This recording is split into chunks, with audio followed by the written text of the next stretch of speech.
You've probably heard this before. Your MRI came back normal or it showed something minor. And your doctor said there's nothing structurally wrong. But if you're still in pain, here's something most people are never told. An MRI can't see everything. And there's a specific type of injury that doesn't show up on standard imaging at all. Today, I'm going to show you why your MRI may not have actually found the real problem and what actually can. I've had patients bring me MRI reports that say everything looks fine, while they're still sitting in my office in genuine pain. And I understand why that's confusing. If the imaging is normal, it's natural to assume nothing is actually wrong. But just because your images look normal doesn't mean you're not in pain. It just means your actual pain generator may have been missed. In this video, I'm going to show you why the same MRI can be read completely differently depending on where you get it done. I'm also going to walk you through the only 3 ways that your spine can actually be damaged, and why standard imaging is excellent at finding 2 of them and almost completely blind to the 3rd. And I'll share a real patient case where this exact gap made all the difference in finally getting an answer. I've been a chiropractor in Denver for over 15 years, and this is one of the most important things that I've learned in that time. Sometimes the problem isn't that nothing is wrong, it's that nobody looked in the right place. I want to tell you about a patient who came to me after years of chronic pain. She had already been through the full system: physical therapy, chiropractic care elsewhere, pain management, multiple imaging studies. And at some point, everyone essentially threw their hands up. She was told there wasn't a clear structural reason for what she was feeling, and the next recommendation she received, honestly, it didn't make that much clinical sense for her situation either. Now, she wasn't imagining her pain, she wasn't exaggerating it.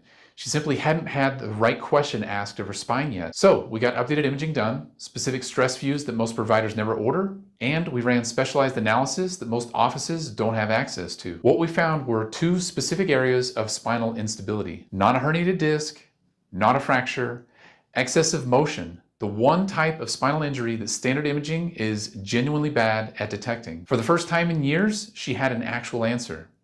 Not a complete resolution, but a real, specific, data-backed explanation of what was actually happening in her body. And that changed everything about how her care moved forward from there. So let's talk about what I mean by the right question.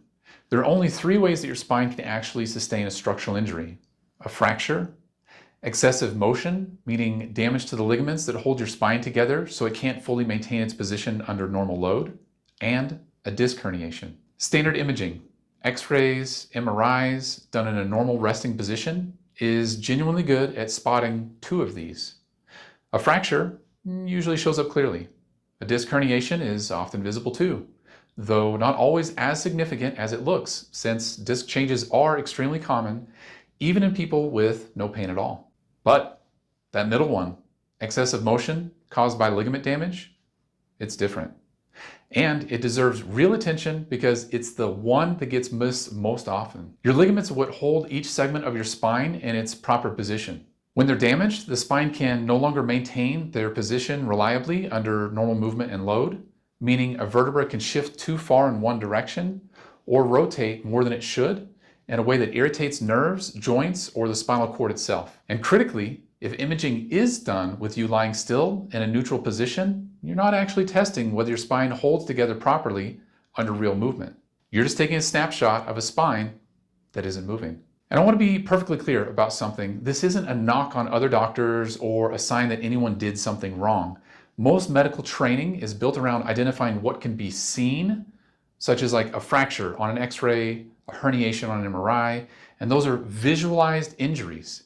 Excessive motion is different. It's not something you see on a still image. It's something you have to measure under motion, specifically looking for it.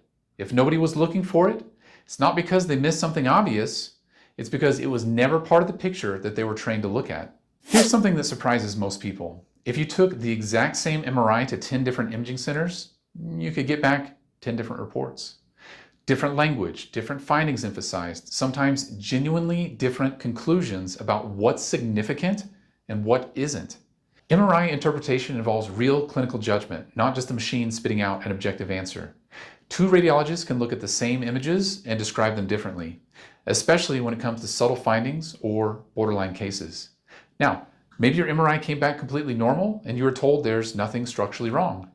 That's one version of this problem, but maybe your MRI did show something, a disc bulge, some degeneration, and you've already been treated for exactly that finding, and yet you're still in pain. Here's what a lot of people don't realize. Finding something on an MRI doesn't rule out something else also being wrong. A disc bulge and excessive motion can absolutely coexist, and if only the disc gets treated while the instability goes completely unaddressed, you can do everything right for the diagnosis that you were given and still not get better, because it was never the whole picture. So how do you actually test for something that a standard MRI can miss? The key is testing your spine under load and motion, not just in a still resting position. This means specific stress x-rays taken with you bending forward and backward, putting your spine through actual movement rather than a single static image. Those images then go through a specialized analysis most offices don't have access to, one that's specifically designed to measure whether your spine is holding its position properly under that movement, or whether there's excessive motion at a specific level that shouldn't be there. Now hear me out, this isn't about replacing your MRI. It's about asking a different question that a resting MRI was never designed to answer in the first place. Sometimes the disc gets the blame because it's the most visible thing on the images, when the actual driver of your symptoms is excessive motion at that same level, or even a completely different level that never got tested. So here's what I want you to take away from this video. If you've been told your MRI is normal and you're still in pain, or if you've already been treated for what your MRI showed and you're still not better, there may be a piece of the picture that was never actually tested. Not because anyone did anything wrong, but because most standard workups simply don't include it. Here's what I've learned after 15 years of doing this. The right diagnosis changes everything about how care moves forward, even when it doesn't come with a simple, complete fix. My patient from earlier in this video still doesn't have full symptom resolution, but she has an answer. And an answer is what lets you actually move forward instead of cycling through the same treatments, hoping something eventually works. If what I've described today sounds familiar, if you've been through the ringer and never gotten a real explanation, text the word NECKANSWERS to 720-782-0429.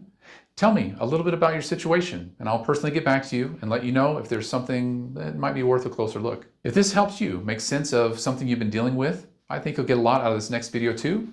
It's right here. I'll see you in the next one. And if this video helped you, do me a favor, hit like, subscribe if you haven't already, and share it with someone you know who's been dealing with pain that never seems to get a clear answer. It genuinely helps this content reach more people who need it.